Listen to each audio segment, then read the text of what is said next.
एक साल के अंदर हमको लगता है कि आपके सिसवन ढाले का कार्य प्रारंभ हो जाएगा और जनता को सिसवन ढाला नहीं बन पाएगा इस कार्यकाल में भी। सर आपने सुन लिया, मैंने राज्य सरकार और तेजस्वी प्रसाद यादव जी ने जो बिहार के पथ निर्माण विभाग के मिनिस्टर थे, रेलवे क्रॉसिंग सिसवन के लिए जितना पैसा होना चाहिए स्टेट से उसने करके भेज दिया। उसी समय रेल मंत्रालय ने स्वीकृति दे दिया था, लेकिन कुछ राशि बिहार सरकार को देनी होती है तो उसने अपनी राशि नहीं दी।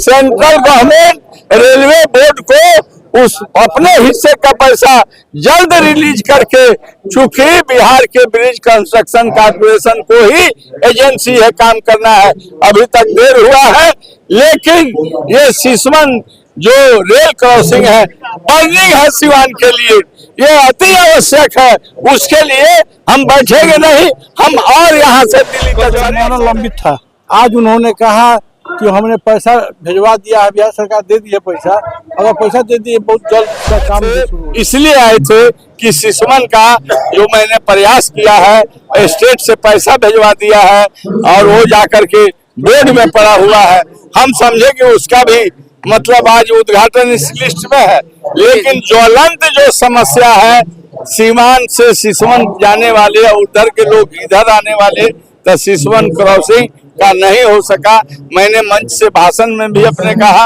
और कविता कही कि अभी 1 साल लगेगा, लेकिन मैं बैठने वाला नहीं हूँ। और मैं क्षमा मांगती हूँ इसलिए कि हमारा एक यह भी वादा था, सिसवन सिवान संपाद संख्या 91, जो सिसवन ढाला जिसकी समस्या से सभी लोग रूबरू हैं, उसको आपके प्रतिनिधि के रूप में हमने बारंबार सदन में उठाने का कार्य किया इस समस्या को, लेकिन आज उस मुकाम तक पहुंच गए हैं जहां पे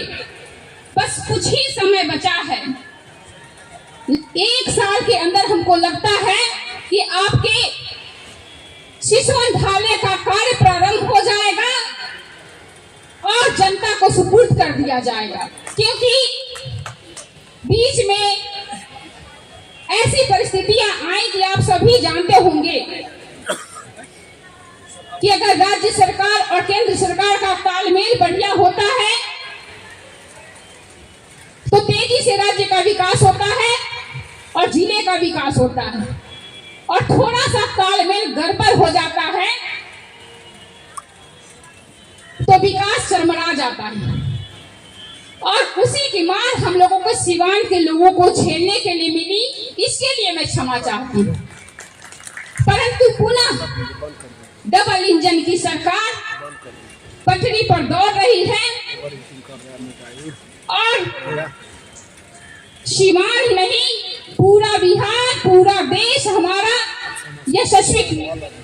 प्रधानमंत्री श्री नरेंद्र मोदी जी के सानिध्य में, एनडीए सरकार के सानिध्य में आगे बढ़ रहा है। हमारा बस एक ही सपना है कि हमारा सिवान फिर डॉक्टर राजेंद्र प्रसाद जी के गौरव को प्राप्त करे, यहाँ के बच्चे और बच्चियां शिक्षा में अव्वल हों और विकास की जो धारा बह रही है यह कहने की बात नहीं है, क्योंकि हवा को महसूस किया जाता है। और जो विकास की हवा सिवान में बह रही है, इसका जीता जागता नमूना आपको मेडिकल कॉलेज के रूप में, इंजीनियरिंग कॉलेज के रूप में, बेहतरीन सड़कों के रूप में, बिजली के रूप में और सभी क्षेत्र में बेहतर कार्य के रूप में आप सभी के बीच दिखाई दे रहा है। 17 वर्ष बनाम 17 महीने, 17 महीने में ये जो है महागठबंधन के सरकार, लेकिन तेजस्वी प्रसाद के लीडरशिप में हम तमाम गांव से शहर तक विद्यार्थियों के लिए, बेरोजगारों के लिए, किसानों के लिए, मजदूरों के लिए हम लोग लड़ाई लड़ेंगे, हम लोग संघर्ष करेंगे और आप लोग के उचित मांग के साथ हम लोग हैं।